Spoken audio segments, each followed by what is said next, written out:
नमस्कार, मेरा नाम है आंचल श्रीवास्तव और आज हमारे साथ मेरे सहयोगी वरिष्ठ पत्रकार पंकज प्रसन्न जी हैं। सर, आपको क्या लगता है कि जो बीजेपी की दूसरी लिस्ट है, वो कब तक आ सकती है?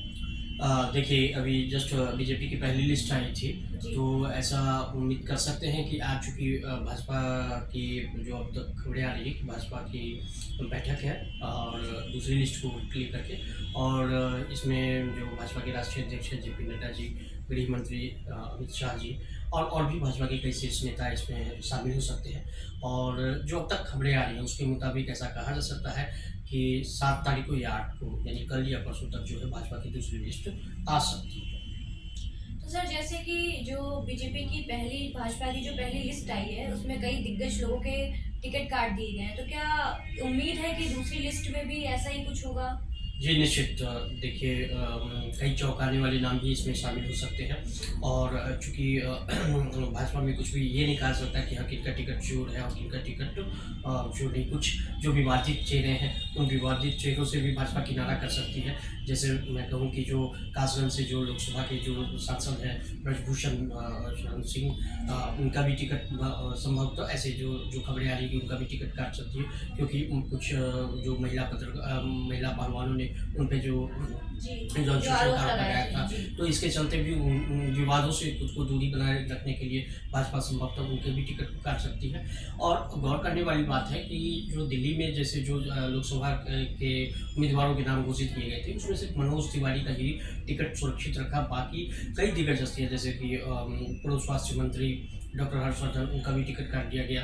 मीनाक्षी लेखी जी मंत्री थी, उनका भी टिकट काट दिया गया।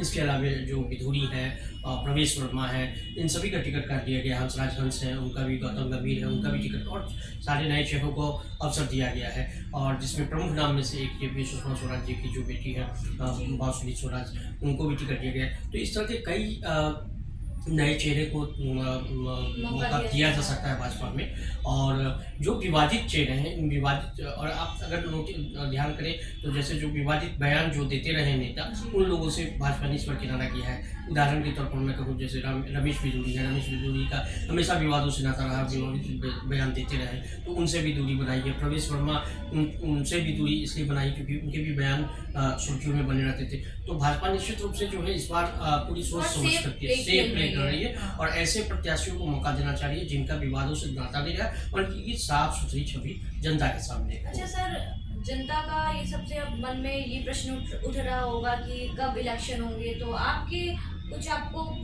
मतलब आप बता सकते हैं कि आपके हिसाब से कब तारीख दे सकते हैं बिल्कुल चुनाव सही, की? बिल्कुल सही। चूँकि अभी सब कुछ सब जानना चाहते हैं, हम लोग भी जानना चाहते हैं, आप भी जानना चाहते हैं कि जो उत्सुकता है मन चुनाव की में। तारीख जी। कब हो सकती है, आचार संहिता कब से लागू हो रहे हैं। तो इनको लेकर के है क्या कि चूँकि अभी चुनाव आयोग की जो टीम है, वो देश भर का दौरा कर रही है कि चुनाव की जो इसको लेकर के, देखिए चुनाव बहुत बड़ा एक आयोजन होता है। आयोजन होता है। जी, निश्चित रूप से। तो इस आयोजन को लेकर के कुछ भी त्रुटि न रह जाए, तो इसके पूर्व में जो तैयारियाँ की जाती हैं, उन तैयारियों को लेकर के जो है देश भर में चुनाव आयोग की टीम अभी घूम-घूम करके मुआयना कर रही है। अभी पश्चिम बंगाल में भी गई थी चुनाव आयोग की टीम, तो इसको लेकर के, और चुनाव आयोग की बैठक चल रही है। तो जो अनुमान हम लोग कर सकते हैं कि 14 या 15 तारीख तक जो है चुनाव आयोग चुनाव की नई तारीखों का ऐलान किया जा सकता है। एक चीज़ और आपको बताना चाहूँगा इसमें आंचल, कि 2019 के चुनाव में कुल 7 चरणों में चुनाव कराए गए थे।